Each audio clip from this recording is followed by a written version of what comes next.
Well, hello there! This is the day. You know what day it is? I know what day it is. Does Flame know what day it is? Of course he does. It's Friday. And what day is Friday, Flame? Oh man, Friday is usually TLF day. More often than not, all the Fridays from now on are about tier lists. And today we'll be checking healers in Mythic Plus. Ooh, baby, yes, we have 6 healer specs, and of course there's the obvious ones, but they're not the less so obvious ones. And we do take a look at what happened in the week prior. Basically, we just have to say it right off the bat. All healers can do plus 20s, no problemo. We are judging these by first of all, by the highest keys they have pushed last week, plus a little bit of, utility or performance in terms of affixes, I would say, because some specs can do really good in, I would say, bursting or grievous. Others would struggle to that. Some specs can do some more damage, and we'll talk about healer DPS again in this, because I think it's more prevalent, I would say, in Mythic Plus, and this is why some specs are up there.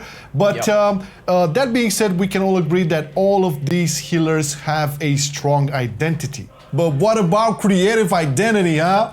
Everyone has it, and you can unlock it and start doing the things you love with Skillshare. You already know this is the place we go for lots of our classes on video editing, graphic design, creativity, productivity, and I think you already noticed a lot of improvements on our videos due to all the courses we do on Skillshare. In terms of creativity, you can get into a bit of a struggle, and one of the courses that can really help out is the 5 exercises to unlock your creativity by Andy J. Pita, who not only is an artist and a designer who had multiple projects with Google, Sony, Wired Magazine, Bloomberg, but he also created the Indie Rock Coloring Book and the Daily Nod Drawing Project. We found this course so easy to follow and so practical, addressing things like identity, taste, visual vocabulary, and so much more. Now, just by clicking the link in the description, you can access Andy's course and many more, as the first 1,000 of our subscribers will get a free trial of premium membership. And after that, for under $10 a month, you can look up even more classes on the things you always wanted to do, but really didn't know where to learn them. Easy mode. So if you ever wanted to help the channel while also getting yourself some value, click the link in the description. Thank you, Skillshare, for supporting our work. And now, time for Discipline Priest. Discipline Priest. Disco. Man, okay. Well, this was very interesting because looking at the current logs, Discipline Priest is actually 1 key behind Holy Priest, which was a surprise, but more of that on once we get to actual Holy. But Discipline Priest is just, it's still good, even after all the nerfs to Spirit Shell, which does consist to, in some of the keys, you can still take Spirit Shell, although you can still take Lenience as well. I think Discipline Priest just has a more or less complete kit. It might be what Holy Paladin should be without all that damn damage, man. I know. I mean, in terms of like the Spirit Shell nerfs, not a lot of people would play Spirit Shell. Some dungeons would be those, but it was Lenience more or less. The thing about Discipline Priest, I mean, it was reigning supreme for the longest time in dungeons and in raids as well. I mean, there's no secret that the attunement mechanic is basically adding a lot of value. That on top of, pain suppression, power infusion, and, a lot of defensives that are really, really good in specific dungeons like Dome, for example, on the dogs and Halls of Attunement, and Rupture as well. There's no denying that it's always been a good place for Discipline Priest. However, people do struggle. A lot of people, new players, struggle with Discipline Priest in high keys. It's a matter of, playing with a group that knows actually how the Disc Priest works and having targets to hit up, your Purge the Wickeds on and being able to DPS a lot. Although there is no shame on spamming Shadowlands if the situation requires it, okay? It's fine. Oh yeah, and you know that Discipline Priest does really well with bursting, as well as Holy Priest as well, but that is something to remember because of the double Dispel for bursting, which is really good. It comes really handy. I think this week we do have bursting, and I did a key with Priest, and it didn't really feel that bad, to be honest. And of course, on top of it all, you have Mind Suit. Let's not forget about Mind Suit, although it's not specifically to Discipline. It is a priesting, and you can do a couple of skips. I think Spires of Ascension is one of the good examples. I don't know if you can do it in Mists with that one pack that you want to skip, but outside of that, I don't know. I'm not sure I think about the it's the radius is not that big, but I think it's suffice to say that Discipline still reserves one of its A tier, and mostly because of its consistency and the fact that dealing damage is a natural part of the kit, and you will always be efficient in a Mythic Plus key pushing scenario. So however much you dislike doing damage, you have to if you want to push high keys. Yeah. But yeah, it's A tier. It's way up there. It was once S tier. And speaking of, let's move it along to our boy Holy Paladin. Don't put it in, man. Don't put it in. So Holy Paladins, we had a lot of talk on the raid tier list for healers, and it's pretty much the same arguments I personally would make in Mythic Plus, because man, have you seen the damage a vent tier Holy Paladin can do in packs? Wow. I've seen people. Packs is one thing. I think where they might shine the most is also bosses. And after with the pride buff and stuff like that, like Holy Paladin can do a DPS level damage. It can output. I've seen Holy Paladins do more than Outlaw Rogues. I mean, let's put it like this: it's expected for them to have high damage on bosses. But do you remember that kid we did with Thorgrim and his buddies? And he had the chick was playing a Holy Paladin, and we made a whole pool out of the packs and the first bosses of Theater of Pain. The key was kind of small, but I don't think we could have done that with any other hero. But that was it. There was all the pack. That we were like the lowerish Atom level was like the pack plus the first boss on Theater of Pain, and top damage for a consistent while was the Holy Paladin.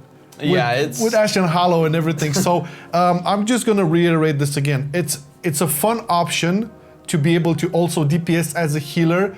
I just don't feel it's right. It's a requirement. It's not an option, unfortunately. That actually it's not an option. It is part of the kit, and this is probably where a lot of Holy Paladins will disagree. Okay, so if we take, of course, this is S tier, problem mostly because of the damage. But if you take the damage out, you still have Devotion Aura with Aura Mastery. You still have, even if you play Kyrian, which I personally did, and I felt super strong, the HPS burst potential of Kyrian Holy Paladin is probably higher than Vent tier. So in terms of raw healing output, it's still high up there. I don't know if it would be still S tier if it was, let's say, if you didn't have Ashen Hall and all that damage buff, but it would probably definitely be at least A tier. So Holy Paladin overall as a kit in his design, it's really good. And even if the damage will be nerfed, it's still gonna be really good. And like I said, guys, this is basically based on the top keys that were cleared. I think Elismir cleared the highest key at 27. I don't know if I think it was a Plague Fall. 27 Plague Fall as Holy Paladin.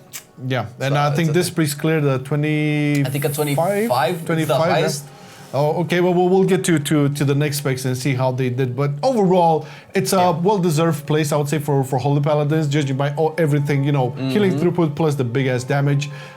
We made the arguments on, healer DPS, more or less. We'll look at the others as well. And speaking of the others, another holy spec, this time the priest. Holy Priest, which has been growing more and more. Making some noise, man. Of course. The top key cleared by Holy Priest right now is a 26. I think it's a Necrotic Wake. And this is something that I'm not 100% sure of, but the top key cleared by Holy Priest is by Yuumi. I don't know if it's Yuumi as in Grawl from Yuumi TV, but the top key cleared by the Holy Priest is also the same top Discipline Priest in the world right now, both playing the same specs.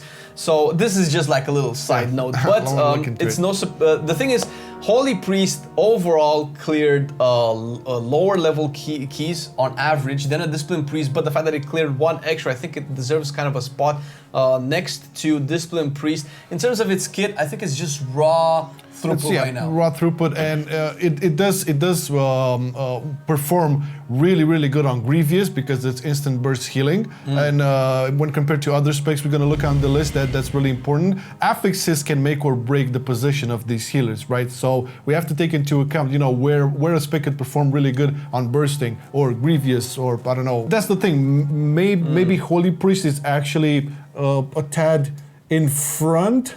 Oh, there you go. I would say. Well, that's the thing, right? Because I think Holy Priest has the same utility and weaknesses as Discipline Priest, but Discipline Priest just brings better cooldowns, while Holy Priest has better throughput. But that throughput is really strong. And we were talking about the damage part. This is just one lesson that we need to mention, is that I think a Holy Priest does way more damage than Discipline Priest if your focus was damage, Yeah. but you cannot heal during while doing damage, right? You have to choose, do you either press Mind Blast or do you press heal? So either of the two. That's the difference between them, right? You are kind of required on this to deal damage in order to heal, whereas at Holy you have to choose, okay? But that being said, Holy Priest has seen a risen. I remember the first days we did healer tier list, and you know, Discipline was S tier and Holy was at the bottom and stuff, and this just goes to show. I think it scales really well with gear. And right now, obviously, this is the end of the season, guys. So any rankings that you see is basically everybody just exploiting everything that there is in the game to get the highest keys cleared. You can pretty much do any 20s or higher with any of these specs, obviously with a good group of people.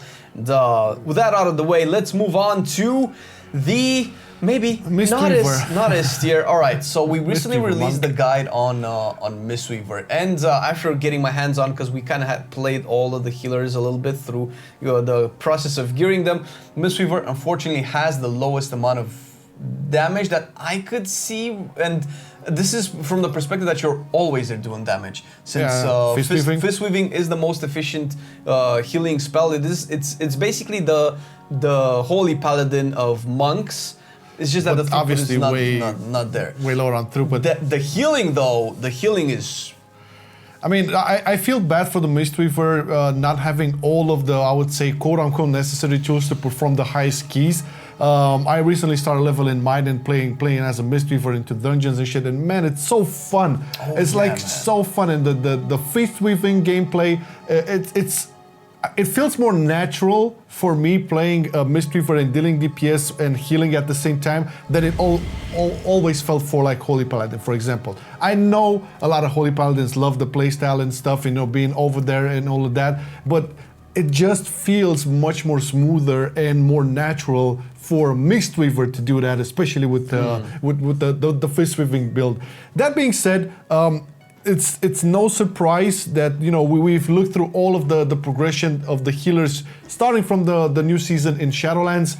There hasn't been much movement in terms of the Mistweaver, you know, numbers. It's again a situation where we're looking at the damage, the utility, and what can be done. I mean, sure, Mistweavers have a lot of throughput, but in terms of like defensive cooldowns, yeah, that's maybe one of... That's a big issue, right? One of the issues with Mistweaver is that outside Cocoon and Revival, which Revival is not that great, not as great as it was in BFA, that's for sure. Is a little bit lacking, but then again, guys, this is just in a vacuum, because if you don't have a monk in your team, the value of a Mistweaver is going to be way higher, since you do want that physical debuff, you do want Ring of Peace. It's really, really good. True. AoE stun, an incap, which obviously cannot help you with skips, but does help you with taking things out, like, you know, inspiring. That's also really good. Almost all heroes have something for inspiring. I think they do really good on Grievous too, right? Yeah, well, if you play rotation properly and you have the renewing miss out as you should, just 2 Vivifiers already gets everybody up almost to 4. But just to make it sure, it's gonna be a C tier for now. That's this 20, so you can do smooth sailing with Mistweaver on a plus 20 key. Like what was the biggest key? I think the 24? biggest key, 23 was a Mistweaver. And yeah, C tier doesn't mean it's bad, it just means that it's different from the other tiers. Like if there was a spec that we consider bad, we would have probably put it into D tier. So C tier means that it's just, okay, it's still very good, but it's not as good as what's going to be in B and what's going to be in A, and so on and so forth. Okay, there's a difference between a Holy Paladin that can clear a 27 and, you know, Mistweaver that can kill a 23. So it's pretty obvious. Okay, numbers. Let's check out one of our favorite healers, at least, you know, in Shadowlands, the Restoration Druid, which once again I strongly advocate for this healer in all content, and I still believe it has one of the most versatile and rewarding toolkits out of all of them.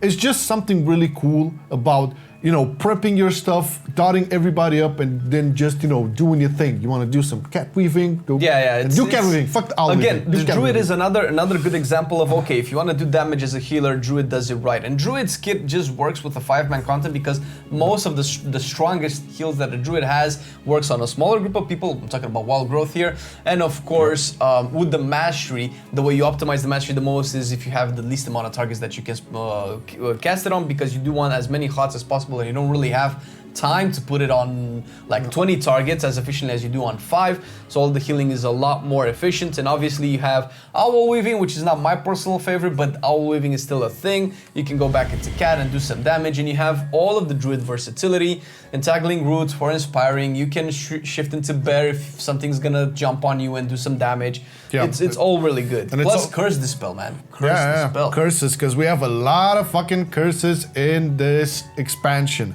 Plus, I would say that Resto Druid is one of the more reliant healers in weeks like with Bursting, because, you know, proper HOTS being placed up can really counteract that, you know, stacking damage all the time. While as I would say, like, maybe a Disc Priest, if, you know, the group isn't dealing it right, or possibly even a Holy Paladin, not that much. I feel like the healing over time can really deal well with affixes that really chunk in damage over time, all the time. Yeah, speaking of affixes, raging, and of course natural mobs that enrage can be dealt by Soothe, which is the only healer that has that mechanic. Obviously there are classes that can deal with that, but Resto Druid is the only healer that can remove enrages, and that's actually really good.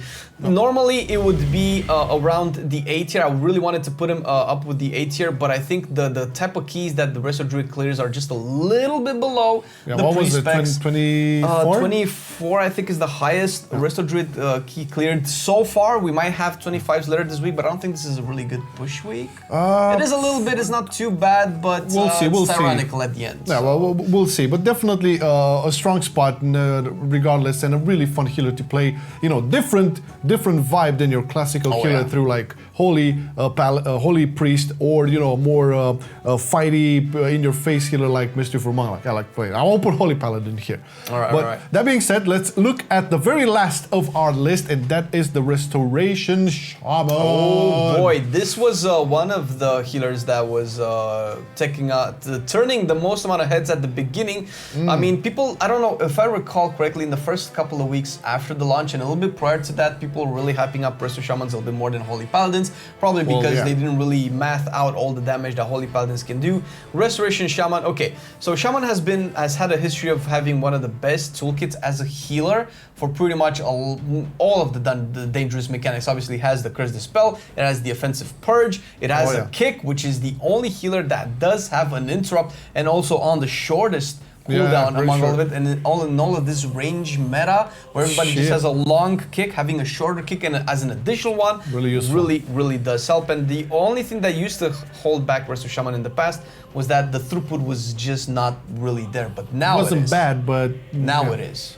I mean, it's strong throughput, and I did like a couple of keys yesterday with a pug and with a Resto Shaman in it, and it meant I gotta say, man, I never felt in danger. And I fucked up some places, you know, I got my cheat death going and all of that, but I felt, I don't know what is it Ascendance and Chain Harvest or whatever, like a burst AoE heal every time it was needed. Like, be cloud burst storm. The thing is, the way it works with Resto Shaman is obviously the mastery lets you heal as more when the target is really low, but if you're really good at what you're doing and timing that cloud burst storm is like it's like an execution sentence but for healing and for AoE. You build it up and then it explodes for a lot of healing. That could have been it. But it happened like constantly, like in you know, critical moments every time. That's good. That's very good. That's very good. I think Restoration Shaman is definitely not on the same tier as Holy Paladin, but just because it's really good, it goes into the A tier. And the only reason I'm not sure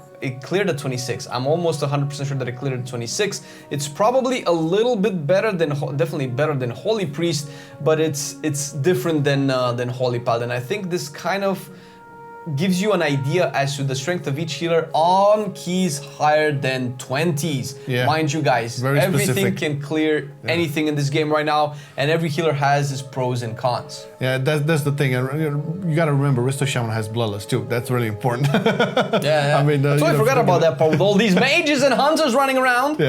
No, this is the final picture for the big keys done by healers. It's, I would say, all healers, and looking at it, there's no D tier, and once again, we're not trying to please everybody or whatever. It's just, objective data that we look on Warcraft logs and subcreation and Radar.io and whatever. All that is just pointing out to this situation right now. Now we can talk about, gameplay that would be suited for different players, or class fantasy or spec fantasy or whatever. That's team super composition, which is also important. Oh yeah, oh definitely. And again, affixes really influence the situation on, you know, on a weekly basis in terms of like placing these healers. But overall, I think it's fair to say that all of the healers are doing well in, you know, high-end content, and I would consider 20 plus keys high-end content.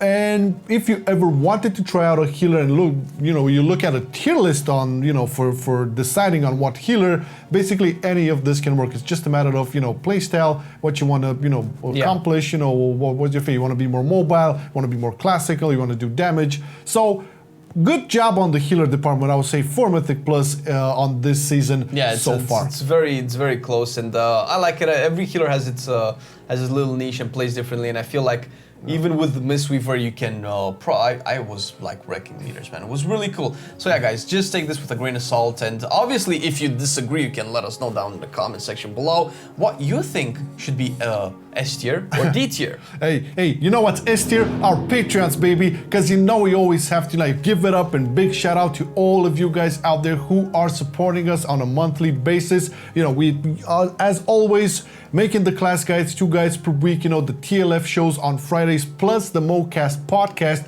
which is focused on specs within the game, talking with the theory crafters and big brain boys about everything past, present, future.